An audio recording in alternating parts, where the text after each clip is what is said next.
কারণ বৈষম্য বিরোধী আন্দোলন এটা আমরা সেই সময়ের প্রেক্ষাপটে আওয়ামী লীগের চোখে ধুলা দেওয়ার জন্য, ছাত্রলীগের চোখে ধুলা দেওয়ার জন্য বলছিলাম এটা অরাজনৈতিক প্ল্যাটফর্ম। আসিফ মাহমুদ, মাহফুজ আলম এবং রেজওয়ান হাসান, ওনারা তিনজনই পোস্ট করেছেন। এবং আমার ভবিষ্যৎবাণী যদি ভুল না হয়, দেখবেন ওনারা তিনজনই একটা সময় এসে রাজনৈতিক দলে যুক্ত হয়েছেন বা নির্বাচনের আগ দিয়ে এসে তারা নির্বাচনে অংশগ্রহণ করেছেন।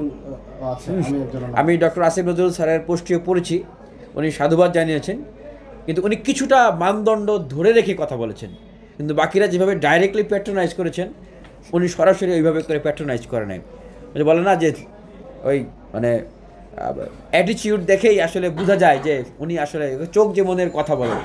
তা ওনাদের স্ট্যাটাসই ওনাদের ভবিষ্যতের রাজনীতির আকাঙ্ক্ষার কথা বলতেছে, ওনারা কী করতে চান। তা আসলে কি দেখেন, সেনাপ্রধান ওয়াকার সাহেব উনি যে কথাগুলো বলেছেন যে আমি আর চেপে রাখতে পারতেছিলাম না পেরে কথাগুলো বললাম। আপনারা ক্ষমতার লোভে, ক্ষমতার প্রতিযোগিতায় এখন দ্বন্দ্ব সংঘাতে লিপ্ত হচ্ছেন। তো আমরা যে এখন যে কথাগুলো বলতেছি না, আপনি বললেন না যে এতদিন বললাম না, এখন কেন বলতেছি? আমরাও চেপে ধরেছিলাম। আমরা ওই যে বললাম না যে আমরা ক্ষমতার জন্য পাগল না। আমরা বলি নাই যে গণ অধিকার পরিষদকে সব ক্ষমতা দিয়ে দেন, ছাত্র অধিকার পরিষদকে সব ক্ষমতা দিয়ে দেন। আমরা বলছি যে দেখেন, এরকম প্রত্যেকটা দেশে যখন একটা গণ অভ্যুত্থান হয়, অভ্যুত্থানকারী শক্তিগুলোকে সাথে করে নিয়ে রাষ্ট্র পুনর্গঠনের কাজ করতে হয়। ছাত্রদের নিয়ে একটা জাতীয় ছাত্র কাউন্সিল করেন, রাজনৈতিক দলগুলোকে নিয়ে একটা জাতীয় ঐক্যের সরকার করেন। 13ই আগস্ট যখন টিএসসিতে আমরা বসি, সেই আসিফ মাহমুদ, মাহফুজ আলম, নাহিদ ইসলাম সহ আক্তার সবাই ছিলাম, আমরা অন্যান্য রাজনৈতিক দল, ছাত্র আমরা সবাই, বাম ছাত্র সবাই ছিলাম। আমি প্রস্তাব করেছিলাম বৈষম্যবিরোধী আন্দোলন এটা কে তৈরি করেছে, কারা তৈরি করেছে? আমরা তৈরি করেছি। এখানকার নাহিদ ইসলাম কে? উনি তো একটা রাজনৈতিক ছাত্র সংগঠন, রাজনৈতিক উদ্যোগের ছাত্র সংগঠন, ছাত্র শক্তির কেন্দ্রীয় সদস্য ছিলেন। আসিফ মাহমুদ ছিলেন ডাবি শাখার আহ্বায়ক। এর আগে উনি ছাত্র অধিকার পরিষদের রাজনীতি করেছেন। এখানে বাকি ছাত্র অধিকার পরিষদের বিশাল একটা অংশ আছে এই কেন্দ্রীয় কমিটি, বিশ্ববিদ্যালয় কমিটি, পুরো জেলা কমিটিগুলোতে।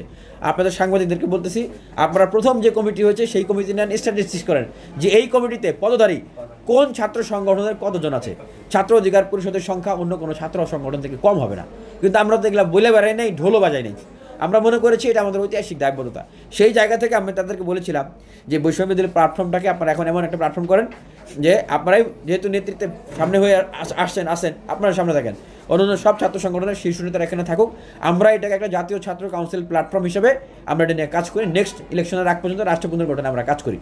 ওনারা যেটা করলেন, ওনারা শুধু ক্রাইসিস তৈরি হলে, একটা সংকট তৈরি হলে সবাইকে ডাকতো আর মিছিল মিটিং করার জন্য। আর এই যে রাষ্ট্রের বিভিন্ন যে সংস্কার কমিটি, বিভিন্ন রিসার্চ বন্টন, বিভিন্ন পলিসি মেকিং, বিভিন্ন গুরুত্বপূর্ণ বিষয়ে কাউকে ডাকতো না। ডাকবেন এটা বলে দিচ্ছে।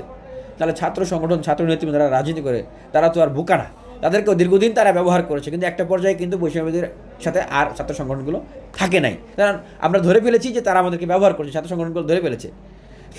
তারপরেও তারা এটা করলো না, এবং রাজনৈতিক এজেন্ডা বাস্তবায়ন করার জন্য তাদের যে লোকজন আছে তাদেরকে বিভিন্ন সংস্কার কমিটিতে যুক্ত করা হলো।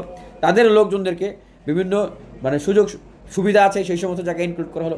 এখন দেখতেছি যে মোংলা পোর্টের যে বন্দর কমিটি, সেইখানকার নাকি উপদেষ্টা, আরও বিভিন্ন বিষয় শুনতেছি, তারা বিভিন্ন আরও লাভজনক বিভিন্ন গুরুত্বপূর্ণ জায়গায় তারা এখন ট্যাগ হয়ে আছেন। তো এইটা তো মানুষকে একটা মানে ক্ষুব্ধ করে তুলবে। অন্য ছাত্র সংগঠন বা নেতৃবৃন্দরা যারা অংশগ্রহণ করেছে, আমি ইতিমধ্যে দেখেছি যে ছাত্র শিবিরের নেতৃবৃন্দরা এবং ছাত্র দলের নেতৃবৃন্দরা বিশেষ করে, এবং অন্য ছাত্র সংগঠন, তারা কিন্তু ফেসবুকে পোস্ট করেছে যে এই অভ্যুত্থানের নেতৃত্ব কেবলমাত্র ছাত্র শক্তি দেয় নাই। কারণ বৈষম্যবিরোধী আন্দোলন এটা আমরা সেই সময়ের প্রেক্ষাপটে আওয়ামী লীগের চোখে ধুলা দেওয়ার জন্য, ছাত্রলীগের চোখে ধুলা দেওয়ার জন্য বলছিলাম এটা অরাজনৈতিক platform. But that has been the most political platform.